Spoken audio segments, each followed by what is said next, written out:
আজ করব কদবেল মাখা। তার জন্য কদবেল নিয়ে নিয়েছি, কদবেলটা ভেঙে নিলাম। এবার কদবেলটা ভালোভাবে চামচা দিয়ে সব অংশগুলো বের করে নেব। এরকম বের করে নিয়েছি। এবার এতে আমি একে একে সমস্ত রকমের মশলাগুলো দিয়ে দেবো। চিনি গুঁড়ো, আগে থেকে চিনি গুঁড়ো করে রেখেছি, চিনি গুঁড়ো দিয়ে দিলাম। বেশিটাই পরিমাণ দিলাম। এবার এতে দেবো লঙ্কা গুঁড়ো। ঝাল কম খাই, ওই জন্য লঙ্কার পরিমাণ একটু কমই দেবো। অল্প পরিমাণ লঙ্কা গুঁড়ো দিলাম। এবার এতে দেবো লবণ, সামান্য পরিমাণ লবণ দিলাম। বিট নুন দিলে আরও ভালো লাগতো, আমার কাছে বিট নুন নেই, আমি বিট নুন দিতে পারলাম না।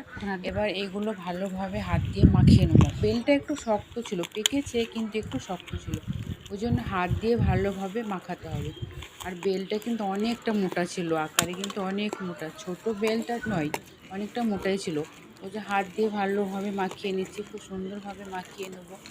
আমার তো এখন বলতে গেলে জিভ দিয়ে জল চলে আসছে, খেতে এতটা ভালো লেগেছিলো, এত সুন্দর। মাখা রেডি, দিয়ে দিলাম। এবার খেয়ে নেবো, দারুণ কিন্তু খেতে লাগছে।